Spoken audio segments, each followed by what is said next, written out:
Hello everyone, love is in the air, and I'm here with the promised Valentine's Day special for TeruShouEnnoTana, which you seem to want. And to be honest, I would write it anyway, even if not. Just a little guilty pleasure of mine, I would say. So, continuation of TeruShouEnnoTana storyline. Let's go.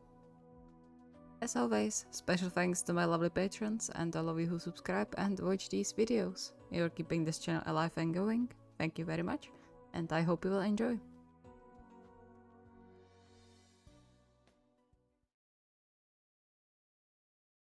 As much as Dasho wished everyone the love that Valentine's Day brought to them, he was of the opinion that not everything had to be bathing in pink and red a whole week ahead. Perhaps it was the soreness settled deep in his soul speaking, but the day brought him more sorrow than excitement. Of course, now that he was settled in the relationship with people he loved and who in return loved him, things were slightly different from the years prior. Though, as he slowly followed Terushima along the pinkified shops, he doubted it was enough to make him look forward to the holiday. Come on, you little grump, or they'll sell out all the good stuff. A soft sigh leaving his mouth, Dasha sped up to fall in step with his boyfriend, trying to at least not ruin his usual cheerful mood with his frown. I don't think many people would be interested in buying crystals for Valentine's Day. You would be surprised. I slept in last year, and when I got to the shop, almost everything was gone. He pouted as if he was transported back into the moment when, apparently, his gift plans were ruined. When you are looking for things that have the same meaning for everyone, you have to be quick. But gems? He wasn't around last year for Valentine's Day, so he couldn't really judge. But in the short time they've been together, Enoshita and Tanaka never struck him as people who would give too much weight to crystals. Sure, if it was a one-time gift, some pendant or a bracelet, he could understand. But creating a collection? Terushima shrugged, apparently unbothered by Dasho's skepticism, and continued to lead the way towards a small shop on the very corner of the street. Why not? It's not that different from giving flowers with meanings. Crystals just don't wilt. Flowers. And you can have them remade into something else too. Chika plans on making them into some jewelry set in the future. Ryu, not sure, but he's a collector, so I guess he plans on having them on a shelf somewhere. Either way, as long as they get the message and like them, I don't see an issue. That was something Dasher could get behind. In the end, the thought was important, not the actual given thing. Though... but why did you take me with you? I know nothing about gems or crystals. I'll be of no use. A warm hand captured his, tugging him closer to Terushima's side. I still appreciate your opinion. And besides, what would you be doing at home alone? Something useful instead of bothering you. He shook his head to chase the thought away, glad Terushima didn't know how to read minds. He could imagine the stern talking to he would get if Terushima knew what his mind threw at him sometimes. Feeling brave that day, he entwined their fingers together, his cheeks warming up when Terushima flashed him one of his blinding smiles and pulled him even closer to his side. Let's just make it a nice walk, If you like something in there, tell me. I'll get it for you. Huh? No, it's okay. You don't have to waste money on me. It's not a waste if it's for something you like. When was the last time you bought something just for yourself? Or when you let us buy you something? You got me the blankets. Christmas presents don't count. He stopped both of them, gently turning Dasha to face him before he cupped his cheek. Let me spoil you sometimes. You deserve nice things too. Dasho had his doubts about that, but he knew better than to argue with Terushima, who obviously already made up his mind about the whole thing. And so he averted his gaze, whispering a quiet, "all right," and then let Terushima drag him into the shop.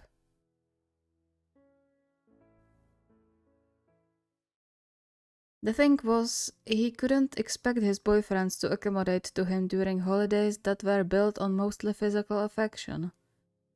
Dinner he could do if they wanted him around. Hugs mostly too. But drinks, kisses, and anything beyond that was as far from his reach as the stars in the sky.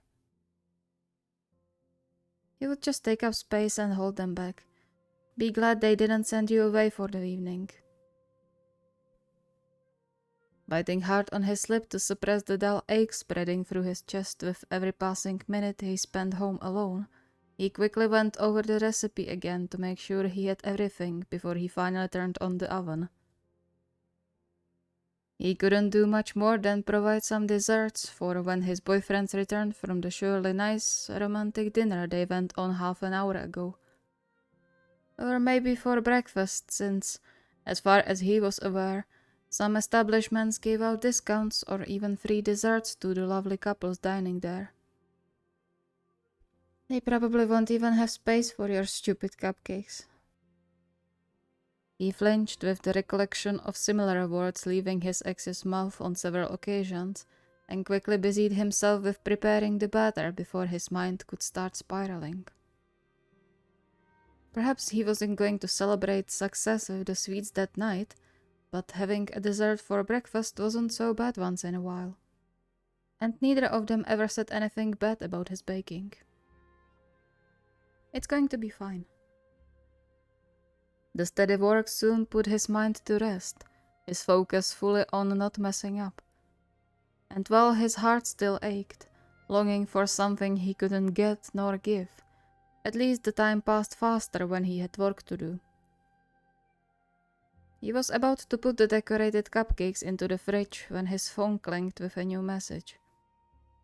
His hope that perhaps his boyfriends were coming back already was short-lived, crushed by the formally sounding text letting him know his order was ready to be picked up. Despite his disappointment, though, it wasn't all bad news. He quickly hid the cupcakes and grabbed his wallet and phone, rushing out of the door before it got completely dark outside.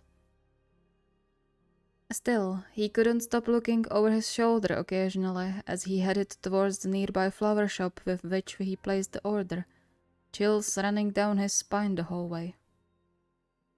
Perhaps he was being paranoid, jumping with every louder sound, but he supposed he had the right to be after what had been going on recently. But no matter the potential danger, getting his boyfriends their gifts was worth the hassle.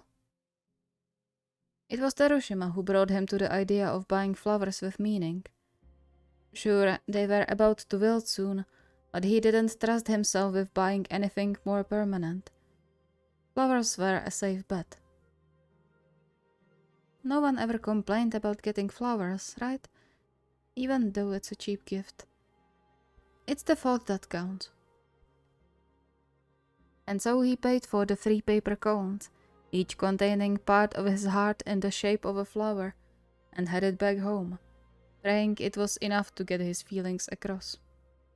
And that his boyfriends wouldn't mind. The last thing he wanted was to see forced smiles and disappointment twisting the faces of the people he loved. It's going to be fine. They aren't like that. They appreciate the effort. They do. Even when it's not much. He held on to that hope like to a rope, keeping him from falling down a steep cliff of doubts and worries, repeating the words in his mind like a mantra the whole way to their home. However, to his surprise, the lights shone in the windows when he arrived, several shadows moving around the living room and kitchen area. Huh? The initial confusion had soon worn off, leaving him with more questions than answers. He left the flowers in the hallway and headed further into the house, the hushed voices and clinking of utensils confusing him once again. Here you are, thank goodness. He startled a bit when Terushima suddenly appeared in front of him, opening his arms as a silent invitation for a hug. Yeah, I just needed to head out for a while. You are back already? I thought you went out for dinner. Terushima flashed him a bright smile, but Dasha didn't miss the fact he positioned himself in a way that blocked his view of the dining area. We did, and you are right on time. On time for what? For Valentine's Day, of course. Dasha blinked a few times in bewilderment when Enoshita motioned for him to follow. Sensing his hesitation, Terushima took his hand and gently pulled him towards where their dining table stood. Come, or it gets cold. Before Dasha could ask what would get cold, he was pulled into the now dimly lit dining area. And then his breath hitched. The table was decorated with red and white ornaments, the warm glow of several candles giving the space a true, movie-like romantic look. It was set for 4 people, with what Dasha wouldn't hesitate to call a feast in the middle. A warm, calloused hand caressed his cheek. You look surprised, love. I am. That's all that for us? You didn't think we just left you here to go celebrate on our own, did you? Well, yeah. It's not like I would be much fun today. Tanaka clicked his tongue as if the implication personally offended him and led Dasha to sit down at his place. Just because we can't kiss you yet doesn't mean we would celebrate without you. Right, so nothing like that, okay? We just needed to get some things. As he talked, they all settled on their chairs, the light from the candles making their faces look almost ethereal. Enoshita reached over the table to cover his hand, giving him a soft, apologetic smile. I'm sorry we left you here alone. He threw one of his meaningful glares at Terushima, who as if sank into the chair. If someone didn't forget to mark deliver home when making the order, we could have stayed home. Oh, come on, I already apologized for that. We couldn't tell you where we were going because it was supposed to be a surprise. Since it's your first Valentine's Day with us, you know? We didn't mean to make you think we don't care. Dasha's eyes darted over the 3 faces, unable to make sense of what was happening. He thought he was about to spend Valentine's Day alone, and yet he was now sitting by the table ready for a romantic dinner with the people he loved more than anything. Perhaps he was dreaming. As always, Enoshita noticed his growing unrest and squeezed his hand. You are a boyfriend too, Suguru, remember? And love doesn't have to be physical to be celebrated. You belong with us and we love you, no matter what you can and can't do in terms of affection. Tanaka's eyes glimmered. That was so beautiful, darling. Thanks, I rehearsed the whole week. Terushima chuckled, soon joined by Tanaka, the sound dispersing the bit of remaining tension so far hanging in the air. Even Dasha found himself relaxing and returning the squeeze to his hand. Alright, but seriously now, let's eat before it gets cold. Wait, the gift first. Gift? Terushima grinned at him and leaned under the table before handing him a small paper bag bound by a green ribbon. Happy Valentine's Day. Pushing away the unpleasant memories resurfacing in his mind, he carefully opened the bag and his heart skipped a beat. He pulled out the most adorable otter plushie he had ever seen, Exactly the same one he noticed in the store window when he went home with Enoshita last week. Under it was a small package of his favorite handmade chocolate from a place he showed Tanaka some time ago. As last, a velvety box laid on his palm, and Dasha's vision hazed when he saw the beautifully cut ruby resting on a little cushion. That's your birthstone, and a symbol of deep love and devotion.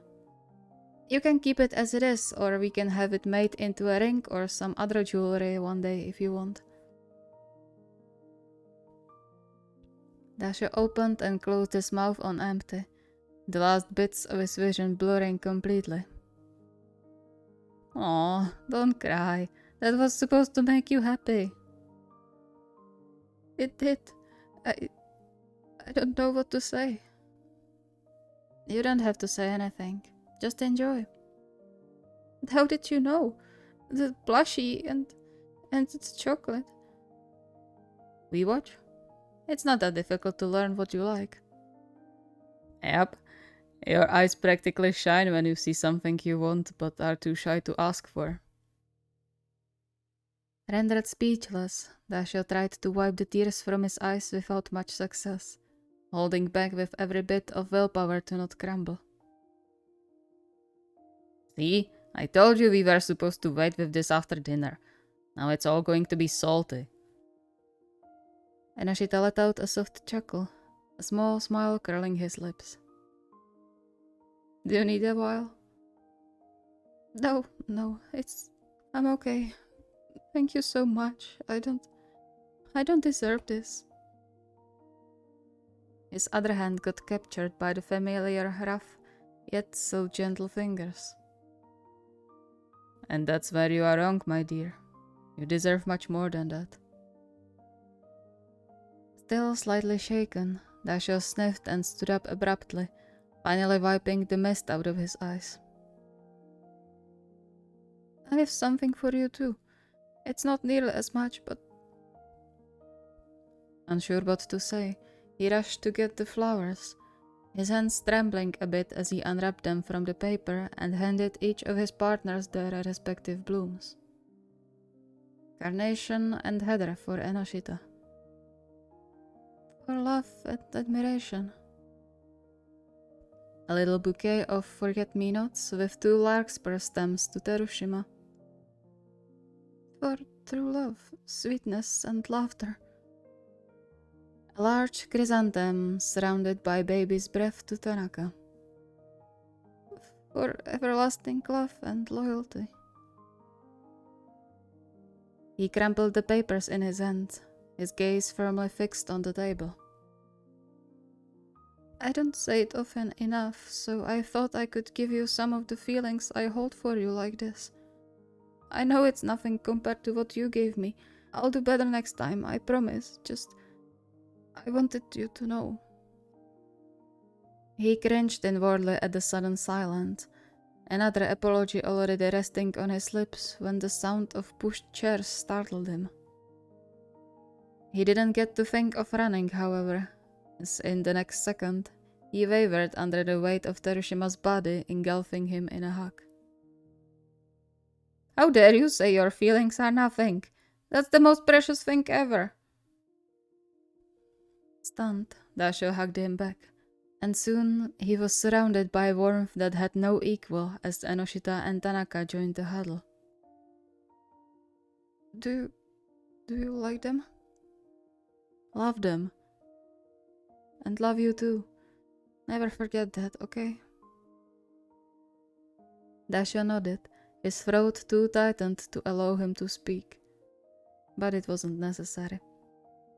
There was no need for words when, in moments like this, actions spoke 1,000 times more.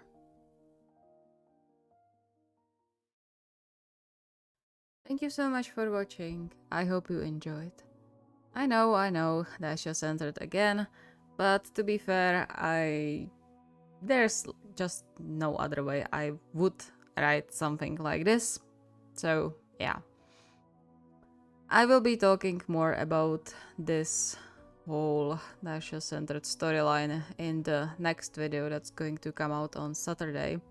So don't skip outro on that one.